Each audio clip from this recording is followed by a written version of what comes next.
the thing is you got to understand what the appraiser is doing. You got to understand the job of a title company. You got to understand the nuance of a realtor, a buyer agent, a list agent, a selling agent. You got to understand the nuance of a contractor, a project manager. You have to understand all the nuance so that you could, because everybody collect a check before you as an investor. Most people don't realize that. They get excited because they bought the house, but everybody collected a check before you. Yeah. You got to pay this contractor 6 figures before you even get a chance to put it on the market. Hey, what the name of this show? I Talk Gray. I Talk Gray.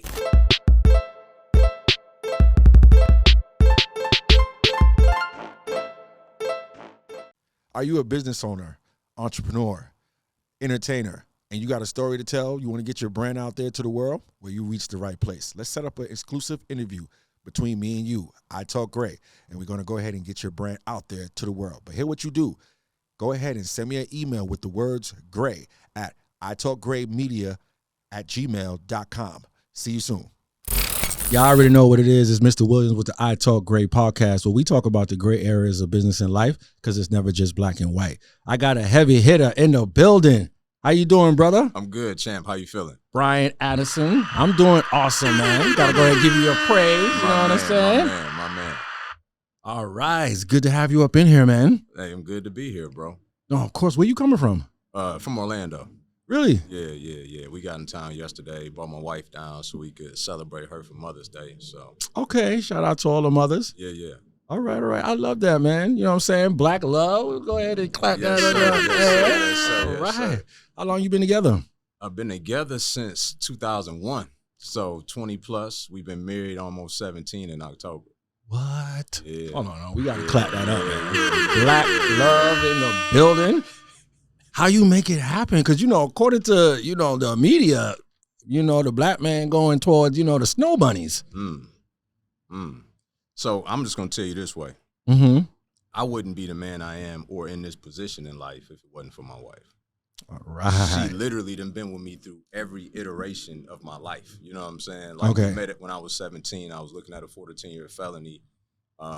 Shortly after we met, I got her pregnant at 18, and got on the other side of a lot of that, right? God redeemed a lot of what was going on in my life at that time. Mm-hmm. And, got rematriculated back into college, got on the other side of that case, fully expunged from my record, never went to prison. Yeah. And we got a beautiful daughter that, soon to be 22, killing it down in Georgia, doing her thing. What? And, Congratulations. Appreciate that, proud bro. dad moment. Appreciate that. Yeah. So, when the scripture says that when a man finds a wife, he finds a good thing. I found that to be very true in life. And like anything else, it requires work. I think most of the time people don't make it because they give up on the covenant. Right? It's not a I like you, I love you. It's a we in this together to death do us part. Yeah. And so unless or until something happens that disavows that, then we got to figure it out. And we've been figuring it out together for a very long time. And it ain't always been easy, man. I mean, no, of course not. Right? Yeah. Like you when you marry somebody, you not only marry them, you marry their baggage, you marry their upbringing, you marry their family, you marry their insecurities, you marry everything. Yeah. You don't just marry the parts that you love. And so, and I shared this yesterday, I think the biggest thing is that, especially when you've been together for a very long time, oftentimes you become different people, but you haven't met each other. Okay, I get what you're saying. Yeah. Right. Yeah. So it takes a conscious effort to catch up with one another, because depending on your calling and your lot in life, you're gonna evolve at different rates based on what it is that you're doing and pursuing. Yeah. And so you got to be able to check in and also not have such a tunnel vision about whatever you're pursuing that you also make sure that they're good in whatever they're doing as well. Okay. Are you saying that's the responsibility of the man, or both partners are supposed to do that? Both partners. Okay. Both partners. I mean, scripture says submit one to another first. Okay. Right? We always like to say in society, the woman submit to the man, but the scripture says submit one to another first. Really? Right? Okay. I didn't know that. I'm not really religious. Okay. Yeah. I mean, I ain't religious either. I'm relationship. You know what I mean? Okay. And I use that as a manual to help foster my relationship. No, I feel that. So if you go and look at Ephesians 5:22, right, the whole edict of marriage is spelled out in terms of what the roles and responsibilities are of both parties. So if God created marriage and we're not practicing it based on the edict in which he represented, probably a good reason why many of them fail. Okay. I get what you're saying. So do you think marriage is based upon business? It is your first business for many people. Okay. I mean, so much so that you got to have an attorney to figure it out when you don't do it anymore. I mean, yeah. So clearly it's a business, right? If there's legal involved, then there's You money gotta sign a involved, then contract. You got to sign a Yeah. contract, right? No, big facts. 100%. I mean, so how do you weigh that though? Like, do you think, because I know you said you have a daughter, right? We do. So would you be okay with her if she said, okay, I'm marrying him for love and the money ain't there yet? Our daughter, believe it or not, well, I shouldn't probably say this. Hopefully, hey, I love my soon-to-be son-in-law. You know what I mean? I love him to death. But our daughter is very clear that she like that's not why I'm marrying him. Okay. Right? She like For the love or for the money? No, she's marrying him for the love, not for the money. Okay. Because there is no money right now. Right. Okay. And she, she independently doing her own thing as Mhm. well. And she was raised that way. Mm-hmm. At the very same time, she understands that regardless of who's the breadwinner per se, that she still has a responsibility to submit in her way that she needs to as well. Okay. Right. Which I think that's part of the the narrative. You know what I mean? Yeah. The whole right. 50-50. But do you believe in that? Do you believe in 50-50? Or do you believe the man's supposed to I- pay all of it? Woman stay home and slice up the bacon? So we done it all different ways. There was times where Okay. for when we were younger, she didn't work, but then she got bored at home and she wanted to work. So Okay. then I'm like, well, if you want to work, then our bills and our lifestyle has adjusted as if we got two incomes. So Yeah. right. But ultimately, I don't think it's a 50-50. I think it's a team, right? And so let's just say, I like that. let's just say Jordan and Pippen, for instance, right? Yeah. They're not going out there talking about, I'm going to hit 50% of the shots today. You're going to hit 50% of the shots. Mm-hmm. They're saying that we're going to both play off our strengths and weaknesses. We're going to take the opportunities when they present themselves. And ultimately, we're going to be our highest and best self so that we can win the chip. Okay. I think marriage no different. Like you Yeah. don't go into it like we're gonna do this 50-50. No, there was times where back in 2007 or 8, Mm-hmm. where I started buying real estate in college when I was 22 Okay. in 2006, and so when the market contracted, the things that I had leverage on, mortgages on, I was upside down. So my credit took a hit. But during that time, I was liquid. But she had good credit. So if you're a team and you ultimately pursuing a goal together, then you play off of whatever the strengths and weaknesses are of that season to get to the ultimate goal. So you say liquid, what do you mean for the people who don't really know? Yeah. So I had cash, but my credit money. My credit was blemished because the properties that I had bought before the market contracted in 2008, I was upside down, which meant that I had more leverage. I had a bigger loan on the property than the property was even worth at that point in time. Okay. Yeah. Bro, I just want to say congratulations again on the marriage because that is so dope. We definitely need that black love out here. Yes, sir. But you're also into real estate, like what you just said. Yeah. Are you a real estate agent or are you an investor? Like, what do you do? Let the people know. I'm an investor. I've been investing in real estate since 2006, as I mentioned. Okay. Started out single family for many years, a lot of different iterations from cash flow to fix and flip to wholesale, raising capital. And then now I invest in commercial multifamily. So I own apartment buildings. That's dope. Yeah. So what made you not want to get your license? Oh, I'm not. Real estate license? Yeah, like to be an agent and work for. Oh, no, I'm not. No, I had my license for like 6 months when it was in 2009. So you did go through that process. I did, because at one point, right, I started investing in 2006. So at one point, I was like, well, if I get my license, I'm probably going to have a leg up on my competition as investors because I have direct access to the MLS. So then I went and got my license. The MLS? What's the MLS? The multiple listing service. That's the largest database in which buyers and sellers are connected through real estate agents. Okay. And so I go get my license, and then I quickly figure out that, hold on. So I'm wasting my time on the weekend showing people houses, doing all this stuff to try to make 6%. As the investor, I make 94%. So let me go focus on making the 94% and pay somebody else to go do this other stuff for the 6%. So I quickly put my license back in escrow. But I mean, it's, all things work for our good. So it gave me a perspective on agents and a lot of the strife that they go through with having their time wasted and not collecting a check and result of it. Mhm. So when I work with agents as an investor, I have a different level of empathy for them, for the good ones, to where I understand how much of their time is wasted. So I bring them into my operation as a partner, essentially, to Okay. then give them a bigger role than Yeah, just yeah. collecting a 3% commission. But how do you do that? Like, explain that.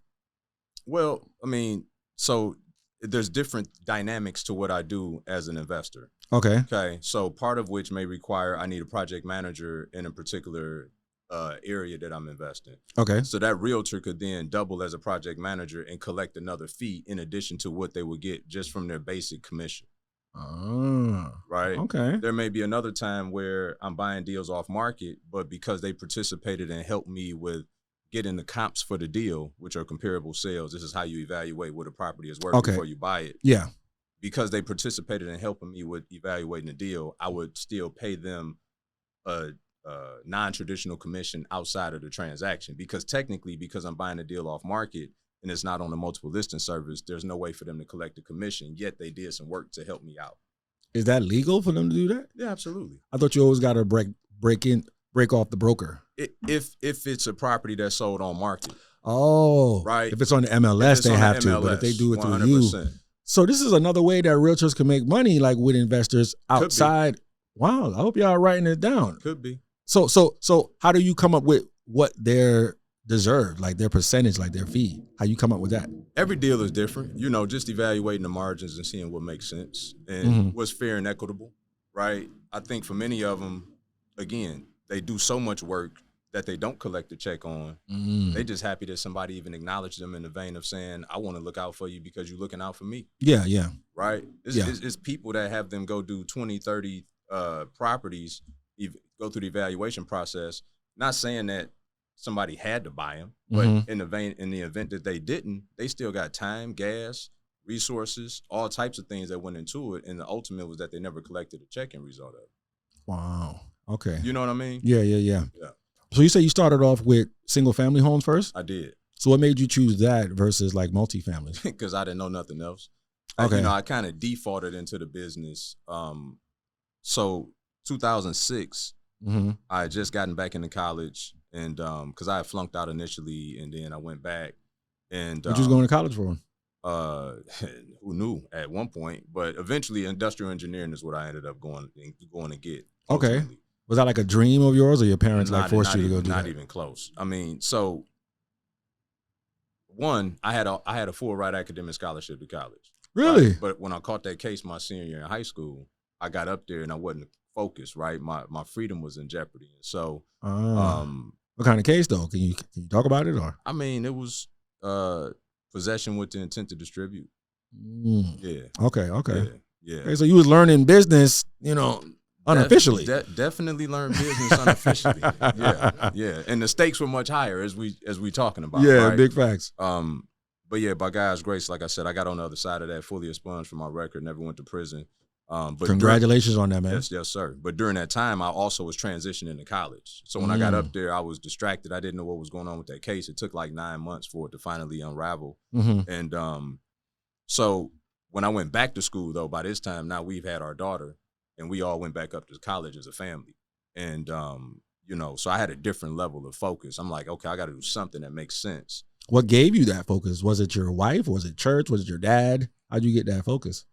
I think it was the situation, right? I knew that now it wasn't just about me, that I had to take care of them.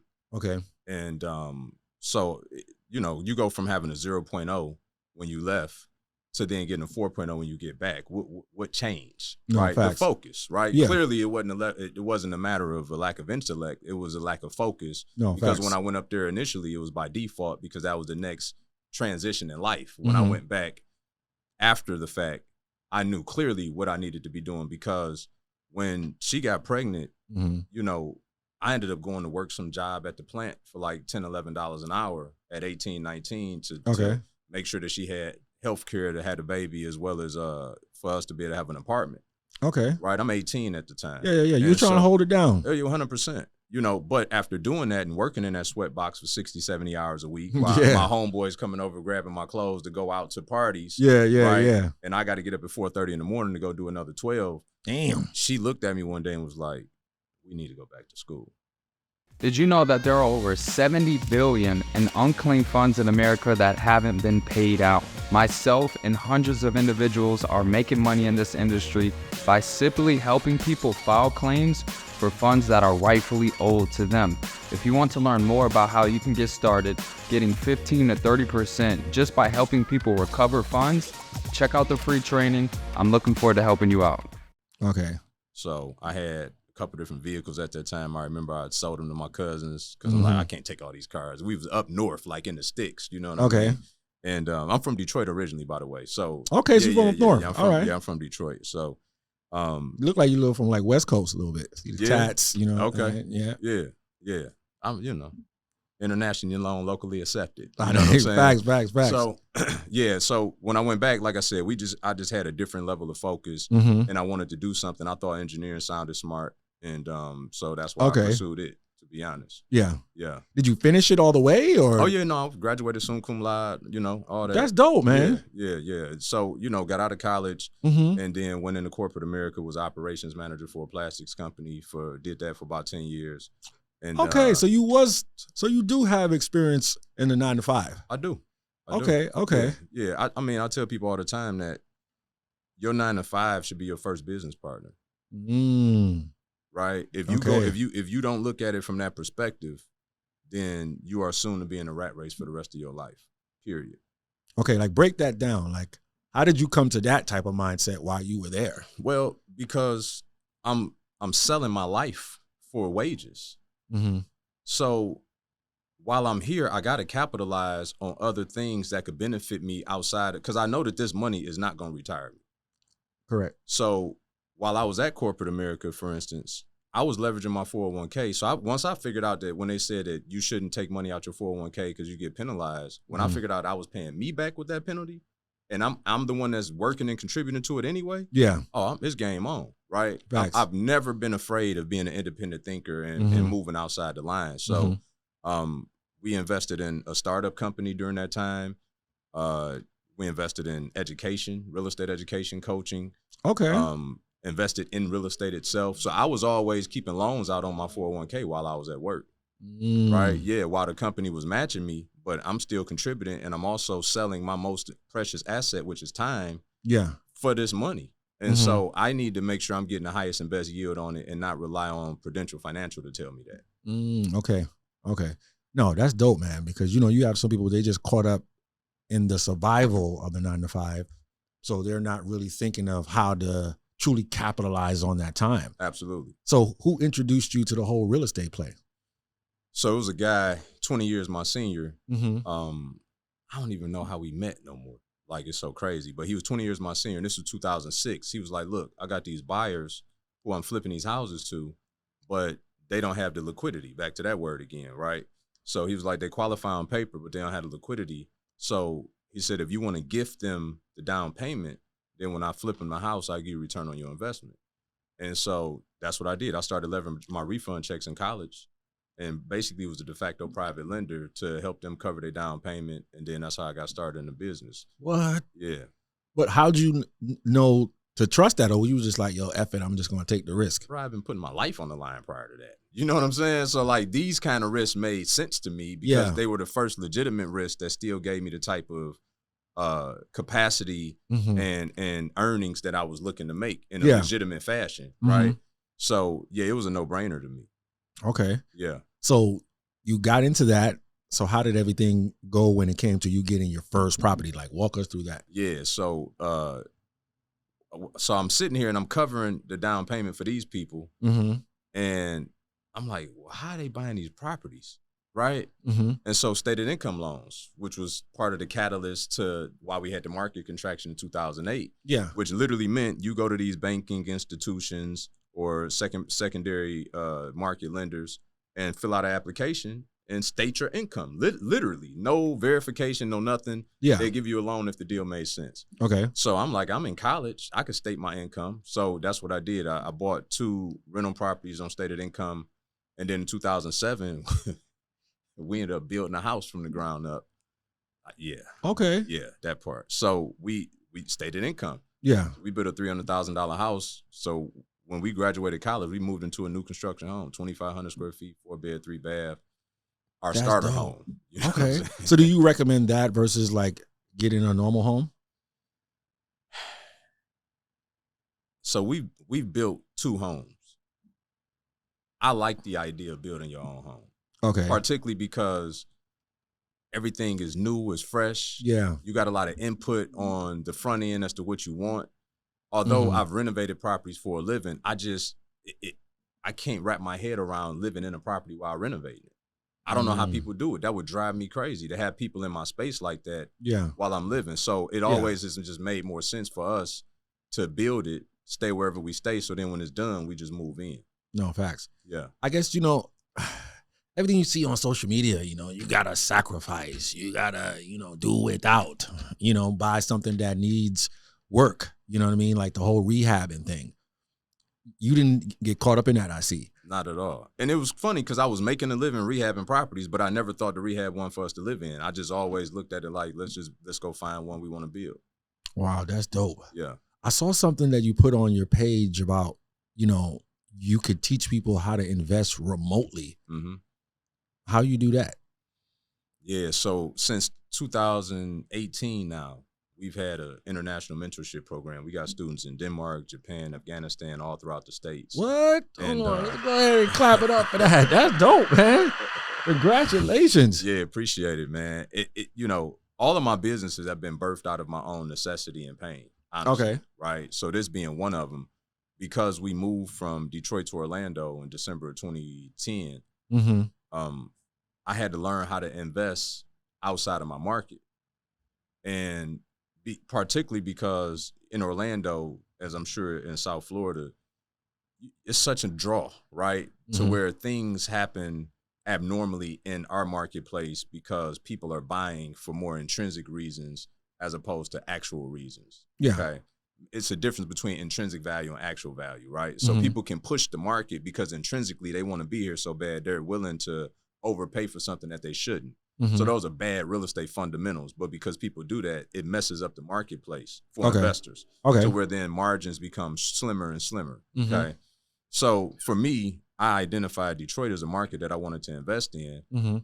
But how do you do that 800 miles away? Yeah. So had to figure out, back to that project management piece, how to employ and implore and then deploy project managers on my behalf that could take care of all the day-to-day stuff as if I was there physically in the market.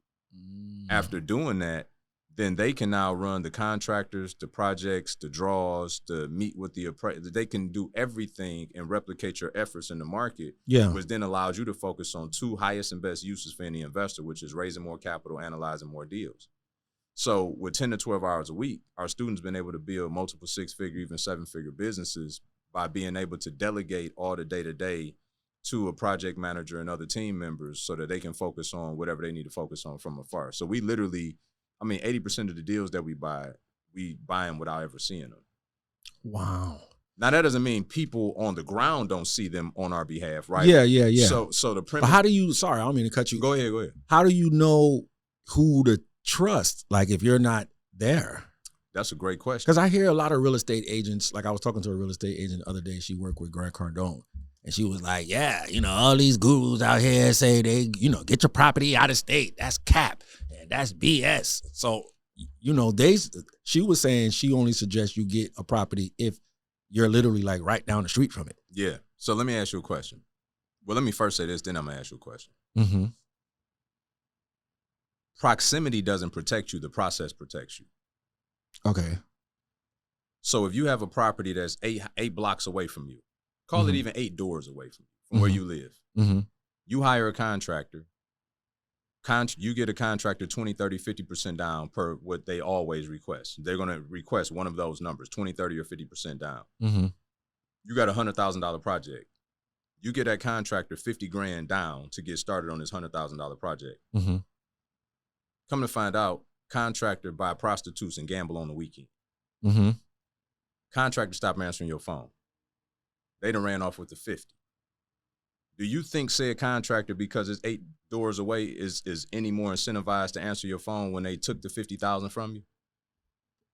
I mean, unless you have contracts in play, but how do you prevent something like that? You prevent it by processes, not proximity. That's exactly my point. Okay. A contract will be a part of that process. Mm-hmm. But one of the biggest pieces of that process that many investors fail at Mm-hmm. is paying your contractors in arrears, meaning you only pay them based on work completed, not in advance of doing work. But when you lack the intellect and the skill set to understand the processes, you feel at their behest. So you just acquiesce and agree with anything that they ask you to do because you're hoping that they get you whatever you need out of this project. Yeah. 70 to 80% of investors lose every single day for this very reason. Hold on. So say that again. You said the best way to go about dealing with the contracts is to pay them in arrears. Pay them in arrears. So is the contract like set up like that? 100%. Everything down to, we got a 16-page contract that we use and our students use for our contractors. And in it details everything within the scope of work, all the way down to paint colors and cabinet choices. Wow. And you have to get that detail because they live in the gray. Right. Okay.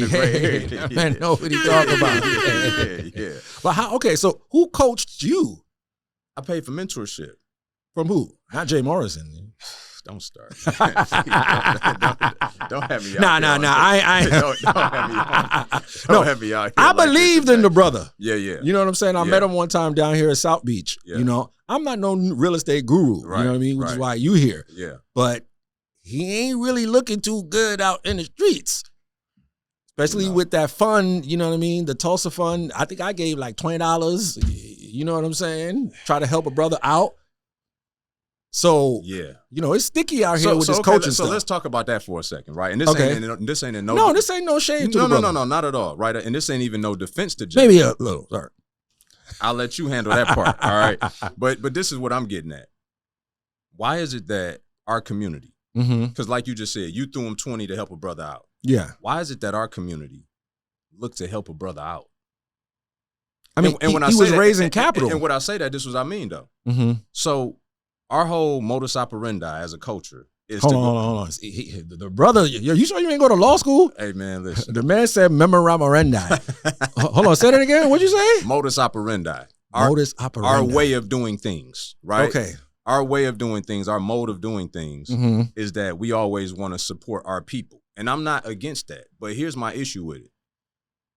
We then utilize that as a scapegoat to not do proper due diligence before we do stuff with our people. So the very thing that you Okay. say you're doing by trying to lift Okay. up the community, then because of your lack of due diligence, Mhm. you buying people lifestyle, you investing with people predicated on what they're showing you and Mhm. telling you Mm-hmm. versus what you validate. Mm-hmm. Then as soon as you have a poor experience, then you start the smear campaign, which is the counterintuitive thing to what you said you was trying to accomplish in the first place. Facts. So we as a people got to be more intentional and deliberate about doing due diligence on anybody we spending our money with, Yeah. and not blaming them after the fact because you didn't properly do your research before you got No, involved. facts. I agree with you 100%. You know, that's the higher perspective to do. You know what I'm saying? It's just like black people saying, hey, well, when are we going to get our reparations? Like, never. You know what I'm saying? That's the day on the calendar. Never. Yeah, they're not giving it. You know what I mean? So Yeah. we got to do what we have to do and stop playing the victim. Yes. You know, so I definitely agree with you with that. So how do you make sure you're not Jay Morrison number 2? How do I make sure I'm not Jay Morrison number 2? Yeah, in Bro, terms of first of all, I don't know what Jay Morrison number 1 did. okay, I just need to make sure that I'm serving people at the highest level okay, and that we over deliver on the things that we do. okay, Right? I can't get into particulars about what Jay did, yeah, but as for how I go out and Mhm. serve people, Mhm. right? Matthew 6:33 says, "Seek ye first the kingdom and his righteousness, and all these things will be added." okay, So I seek to serve the people that I'm with. okay, Right? I just said this yesterday. mm-hmm. I would at this point, we only take on clients that I will work with for free. And the reason I say that is this, because at some point in time, there always comes a time where I go above and beyond whatever the scope of that agreement is. Mm-hmm. And I don't want to have to think to invoice you because I don't like you. Okay, I get what you're saying. So if I wouldn't do business, if I wouldn't go out for a cup of coffee with you, then Yeah. I don't want you in my presence just because you paid me $20,000, $30,000, $50,000 to mentor you. Okay, Right? yeah, Because no money can compromise my peace. okay. I agree with you on that. I was looking at Shark Tank not too long ago, and one of them on there, I forgot his name. What's the dude that owned that used to own FUBU? Oh, Damon. Damon, yeah. Yeah. He said that too. Like when he looks for his prospects to work with, he gotta like the personality, because if Yeah. we're gonna be doing business, we're gonna be around each other, you're gonna be calling me, we gotta have that type of chemistry. So who have you went through to mentor you? Like who have you Yeah. invested in? So initially on the real estate side, it was a guy Mhm. named Armando Montalago. Okay. That was back in like 2015. That was the first mentor that we got, which was very uncomfortable, by the way, because I've been out there for 8 years on my own, made a ton of mistakes, even though I had bought 20 rental properties when I was 24, 25. When the market contracted, I Yeah. was running toward it when people were running from it. Okay. But we finally got to a point where enough mistakes was made. Mm-hmm. And, again, back to my wife, Mm-hmm. it was $40,000 initially to join this program. Yeah.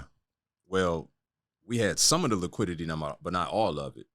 So I ended up getting a Capital One venture card. She got a Capital One venture card. And then we maxed them things out in order to push it all to the center of the table What? to put me in this environment, bro.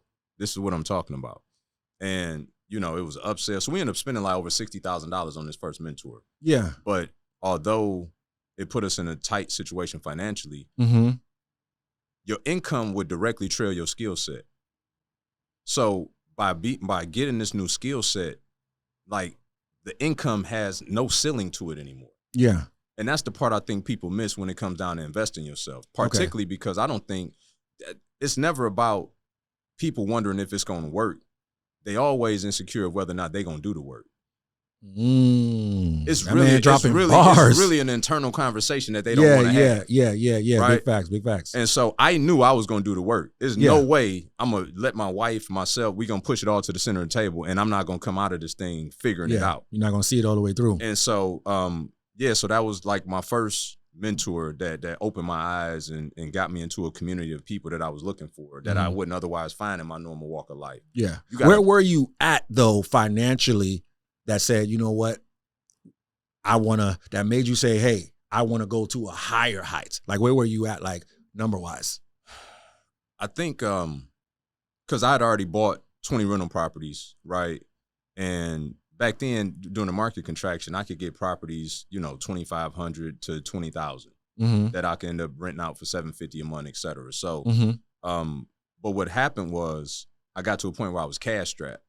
The portfolio that I had started needing basement dig ups and roof replacements and all these things that I didn't fundamentally understand when I was in the process of buying them. I was just being opportunistic because if you buy it for $2,500, put $3,000 into it and sell it and rent it for $750, it's hard to lose like that, right? Yeah. But I didn't understand all the nuance of what came with owning property. And so after making all those mistakes and having to sell off 90% of that portfolio, I was in a position where now I'm in corporate America, and it's the first time where I don't feel like I got a business partner.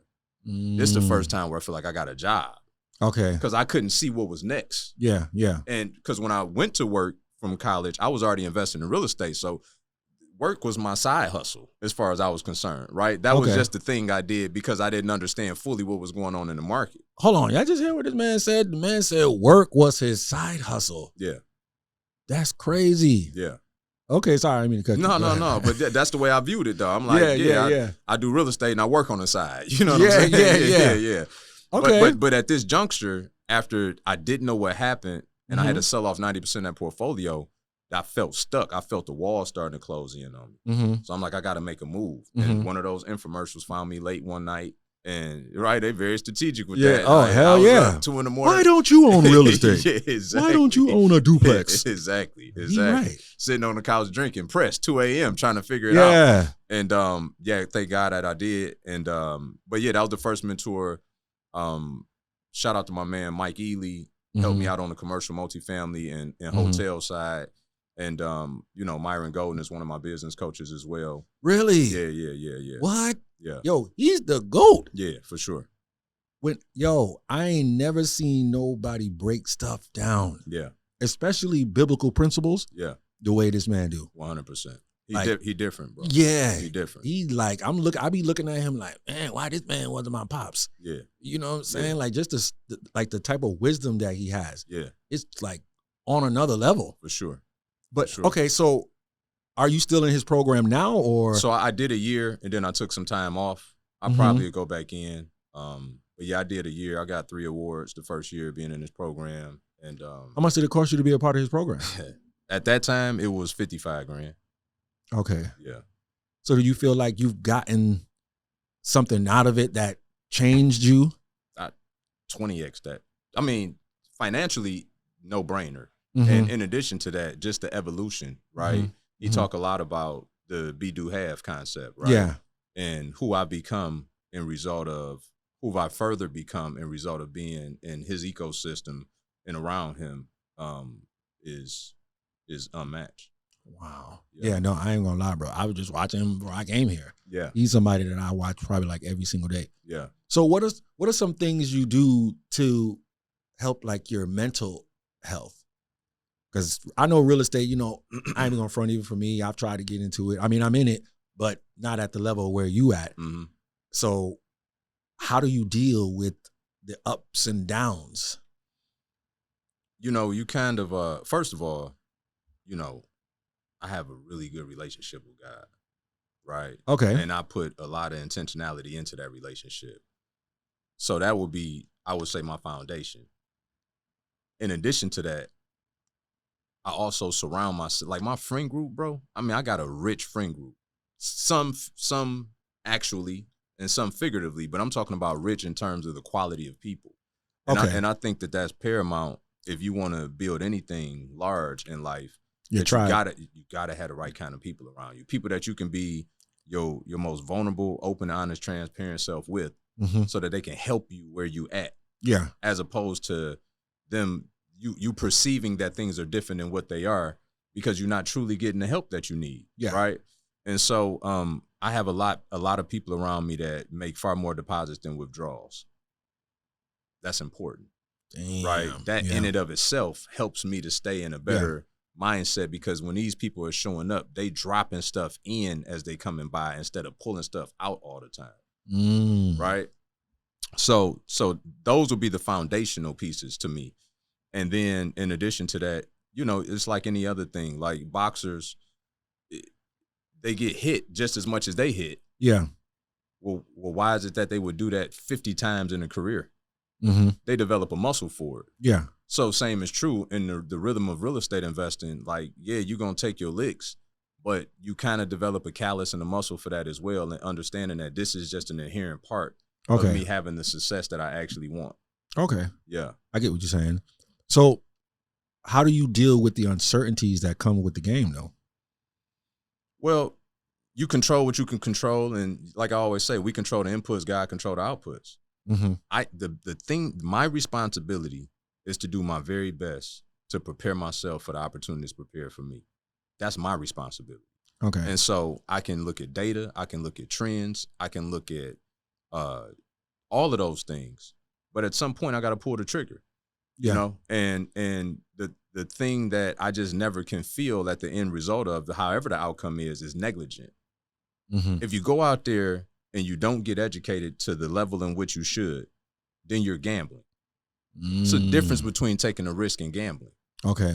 Most people are out here gambling every single day, particularly because they think because they got money, Yeah. that's the thing that's going to make them successful in real estate.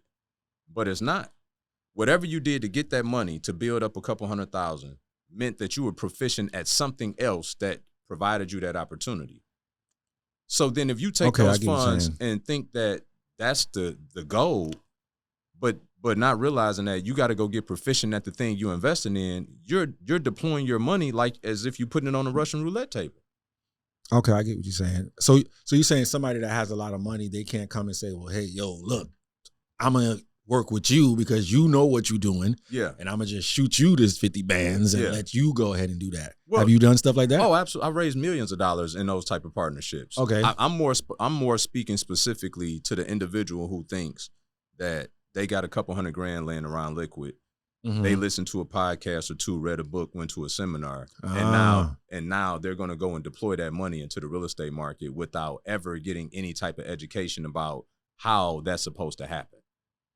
Those are the most dangerous people, those that have their own money, because the money empowers them to do foolish things. But scripture says that a fool and his money shall soon depart. Okay, so you're saying going to a conference is not enough. You would need to have like an actual coach, such as yourself, that'll be able to walk you through that process. 100%. And it's no ploy from people to work with me. I'm just saying fundamentally, it's a responsible thing to do. Okay. Back to scripture again. Like, many plans fail because of lack of counsel. It's all in the book, bro. It's just an instruction manual. And if you do your chances of succeeding in life are higher. No. If you don't do it, they're much lower. Yeah. No. I've seen that from Myron Golden. I'm not gonna lie, I'm not really big into like Christianity and things like that. I don't knock people who follow it, but I'm real more, I should say, spiritual, prior to what we were doing before we got introduced to Christianity. That's more my thing. Okay. But when I heard Myron Golden speak, and how you even speaking now, I'm like, okay, that does make sense. Yeah. My take with it, right, with scripture is just, I believe it takes us away from our origin, like as who we are as African people. Okay. Right. Even though we've been here in America for a long time, but our origin is still Africa. Right. So that's kind of my thing when it comes to that. But I've definitely been able to separate and say, like, hold on, like what you just said, like, damn. Yeah. If I was to give you this money right now and say, hey, man, I got like 50,000, I would now have to be trusting you. But then I don't know you from a can of paint. You know what I'm saying? Yeah. So how did you get your knowledge in the property management sector to say, hey, you know what? I know who to call, or I know how to trust this actual person, or whatever the case may be, when you was doing that out of state? Yeah. Two things. One, when I first started, I was self-managing all my properties. This man doing everything. Well, I mean, out of ignorance and by default, right? Okay. Ignorance is expensive. I had no idea that property management companies existed back then. Okay. So by default, if I want to collect my check from these tenants, then I'm going to have to go interface with them and give them an application and run a background, right? Yeah. And so, again, just sheer will and common sense to get you pretty far. But then at some point, the mistakes also scale with that. So you have to go and do it the right way. So me doing that gave me some insight and wherewithal about what the property management company should be doing. Yeah. And then trial and error also. I've had to fire other management companies. And then through those iterations, you kind of figure out, okay, I like this a lot about that one. I don't like this so much about this one. This one is great at leasing. This one is better at managing. So then you could start to see the biggest premise behind our mentorship program, the real estate one, is we teach people how to understand what every person, every tentacle of their business is supposed to be doing. Not for the sake of doing their job, but for the sake of holding them accountable to do their job. Because you posed a great question. If I don't know what you're supposed to be doing, then as long as you make it seem halfway intelligent, it probably makes sense to me. No, exactly. Right? Until it don't make sense for me. Right? Yeah. Right? So the thing is you got to understand what the appraiser is doing. You got to understand the job of a title company. You got to understand the nuance of a realtor, a buyer agent, a list agent, a selling agent. You got to understand the nuance of a contractor, a project manager. You have to understand all the nuance so that you could, because everybody collect a check before you as an investor. Most people don't realize that. They get excited because they bought the house, but everybody collected a check before you. Yeah. You got to pay this contractor 6 figures before you even get a chance to put it on the market. I mean, think about that. Yeah, yeah. So it's about becoming proficient enough to understand how to hold everybody accountable, bro. Okay. And, my students greatly benefit because I've been through the fire. I lost $500,000 in this business. Like, I've been through the fire enough to where I know what not to do. And then I can give them a blueprint that says, do this, don't do this, and you're going to be successful a lot sooner. Okay. No. That makes sense. You know what I mean? You don't want to wait in the line. You want to skip the line. Yes, sir. You know? Yes, Myron sir. Golden always talk about that, like success like speed. Yeah. Because at the end of the day, I could think I'm doing it the proper way, really, but I'm just running on a treadmill. Yeah. So you moving, but you ain't really going nowhere. So why not invest in somebody like you who's already made those mistakes and I could jump the line? 100%. So how much would it cost to be a part of your training program? Like, I mean, it varies. We got $100,000 programs for our VIP students. Okay. They're multifaceted in the sense that they're in our real estate mastermind. They also invest in apartments. And then I help coaches and consultants scale their coaching and consulting businesses. So Okay. yeah. So the VIP offer is a little bit different, and then we got a $50K offer for our inner circle Mm-hmm. who are dual enrolled in our commercial multifamily, as well as our 1 to 4 unit residential mastermind. And you know, my hourly coaching rate is $10,000 an hour. You know, it ain't $10,000 an hour. Okay, that's yeah. dope. I mean, and not just because I'm setting these numbers arbitrarily, like the Yeah. way in which that we try to establish our price points is, can the person in receipt of the services get 10x result from this, Okay. right? So that's how we reverse engineer. If I sit down with you for an hour for 10 grand, you should leave there and make 6 figures. Okay. You know what I mean? So And you have testimonies that 100% of people that have done that. 100%. Okay. 100%. And I also have testimonies of people who have done that and didn't do the thing that they were supposed to do, and then I ended up coming and buy the deal because they still see. Really, that's interesting. You can only behave consistently with what you believe. If people don't believe in themselves, I don't care how much money they pay, they still not gonna do it. Which is why you have to change your belief system in order to change your activity behind that.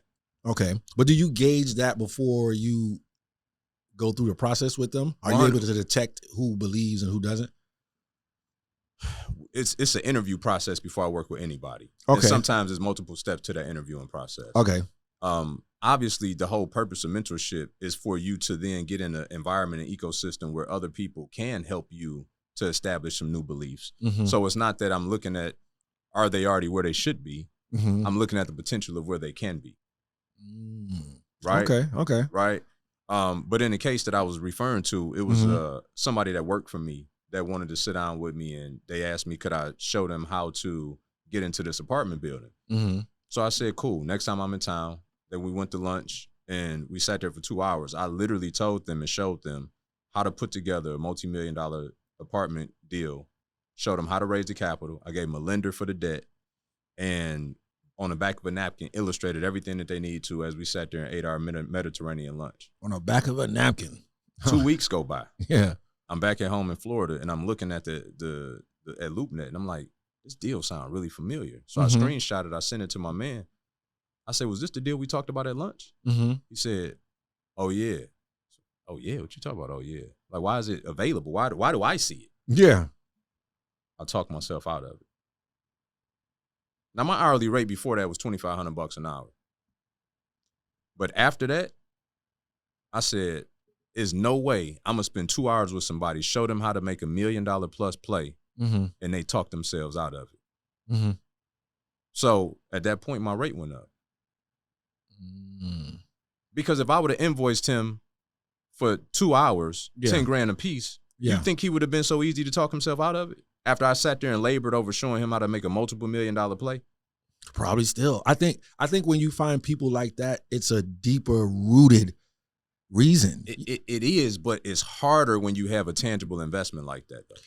I think maybe because you're wired that way. Like even Myron Goldman was saying, like the root word to confidence is to confide. Right. Right. Yeah. So if you can't confide in yourself, that means you don't trust yourself, even if you know you've done the thing. Yeah. So that means it could be their childhood, or like what you were saying, you have a positive environment. It could be those little slick jokes like, what you think? You about to go do that? Yeah.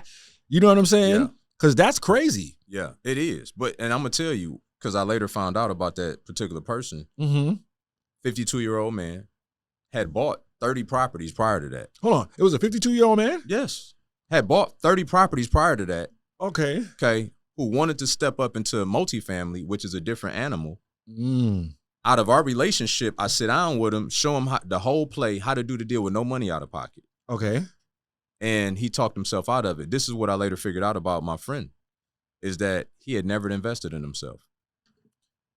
So to your point, he had never been in the right environment with the right people. So he was being opportunistic, and just by the fact of when he started versus how old he is, he's been able to consistently make plays on the thing that made him feel comfortable. But the discomfort that this new idea caused him made him walk away from it. And then I ended up buying it because I own an apartment building right across the street from it. Damn. So when I saw it and he told me I was like, you walked away from it. I'm like, bro, I just showed you how to do a multi-million-dollar deal with no money out of pocket. What are we talking about? And I gave you the lender to do it. Yeah. I said, I tell you what, don't worry about it. I'm gonna buy it. Well, I said, no, that wasn't rhetorical. Like, I did the work. Yeah. I did the work for you, Yeah. and you didn't do it. Oh, don't you worry about it. Y'all still have a relationship now? Believe it or not, he ended up having to be one of the investors in my deal. So he went from me showing him how to do the deal with no money out of pocket to him then putting money in so he could participate in the deal, because when you get into commercial multifamily, Mm-hmm. you have to have what's called a sponsor. No lender Okay. wants to give you a loan if they don't see that you had the history. Mm-hmm. So the whole reason why I showed him how to do the deal was so that he could cut his teeth in that space, and I showed him how to even go get the sponsor, all the rest of it. But because he didn't do that, he still wanted to get into commercial multifamily. Mm. So I'm like, well, I'm doing the deal now. If you want to put money into the deal, then you can do the deal with me. Yeah, yeah. So think about this is how life happens to people, though. Just No, think, that's true. You know Yeah. how deep that is? Yeah. I sat down for free, Mhm. showed you how to do a multiple $1 million deal with no money out of pocket. Mm-hmm. You let fear cripple you. Mm-hmm. I come back and I'm getting the deal. Mm-hmm. And then now you got to put the money into the deal to participate with me. Mm-hmm. Think about how crazy that is. Well, see, okay. Some people are comfortably uncomfortable. So he might have been comfortable with doing real estate the way he's always been doing. So he might have really needed you from the jump, but didn't probably really know how to say that. I agree. You know what I'm saying? And agree. say, well, yo, let me let the youth, you know, because I ain't going to front. Even my daughter, shit, showed me how to use the damn shared screen on my iPhone. Right, exactly. And I was like, oh, exactly. snap. The shit was right there in front of my face. You know what I'm saying? So Exactly. sometimes you need the youth Yeah, to do all the legwork. yeah, And if I just got to throw the bread in and he probably trusts you, y'all probably Yeah. have a good yeah, relationship. we do. Sometimes it's, you know what I'm saying? Yeah, So, but I heard you say, because I hear this a lot, you know, Mhm. getting into real estate with no money down. yeah. Is that really true or that's cap? It's a real thing. Like, How? Like, explain how you can get into real estate with no money down. so nobody has a money problem. They only got a knowledge problem. Okay. So there's multiple ways in which you could structure a deal. Going back to the previous example. So a lender, in this particular case, and I'm going to use even numbers to keep the math simple, okay? So let's just say we got this $1 million project. I got an asset-based lender or a bank that's willing to give me 70% of the $1 million. Okay. So they're going to give me $700,000. Mm-hmm. I then, in turn, got two options. One, I can go and put my $300,000 into the deal. Mm-hmm. Or I can go and find investors who are looking for a specific return on their money and then put their capital into the deal.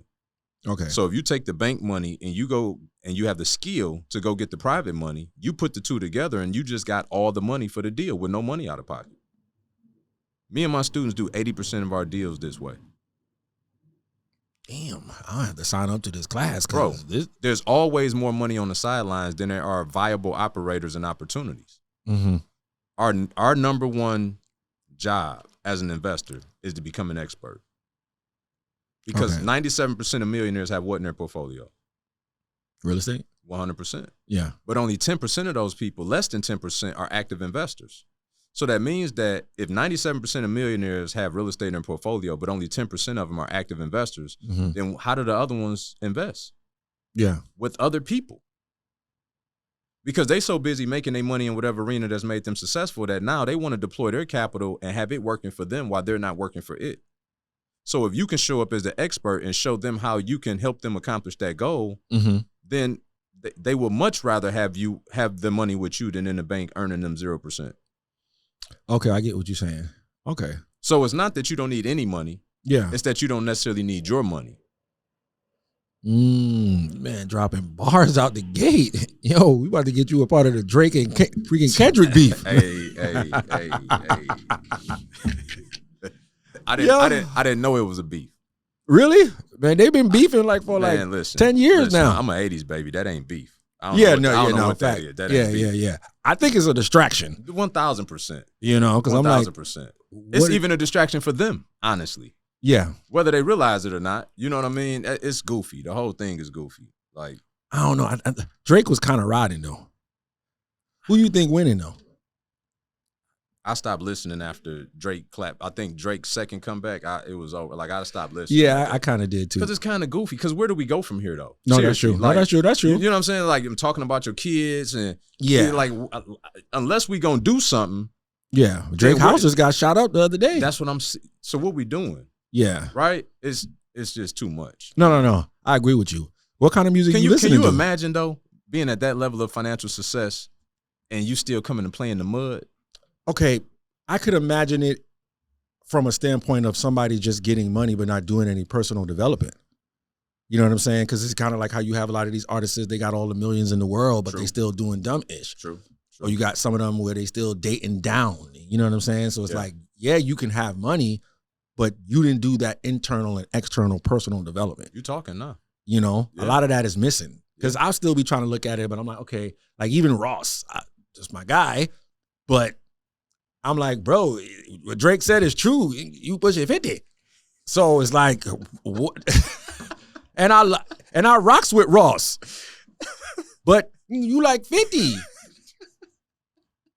You supposed to be chilling. Like I heard Russell Simmons say that, you know what I'm saying, one time. He was like, yo, I don't want no beef. I want to chill in the back of my Mercedes Benz. I want to go chill with my kids in the Riviera somewhere. Like some of these dudes out here too, even in the podcast world, like they wanted to scrap. I'm like, bro, I'm 42. What the? I will call the cops on you. I'm serious. I'm quick with the 911. Like what? These cats is, bro, we not in high school no more. Yeah, for real. So who do you listen to when you ride into your real estate properties? You know, I don't really listen to music a whole lot, other than when I'm working out. I listen. Okay. I'm a Jay fan, right? Okay. Jay-Z. Yeah, let me just clarify when I say Jay-Z. Okay, right? not the Illuminati. I mean, I like Cole, but I'm a Jay guy. I'm old school. I like Yeah, Jay. yeah. I'm right there with you. Locks. Yeah, Locks. Like I had We Are the Streets on. Like the Yeah. other day, like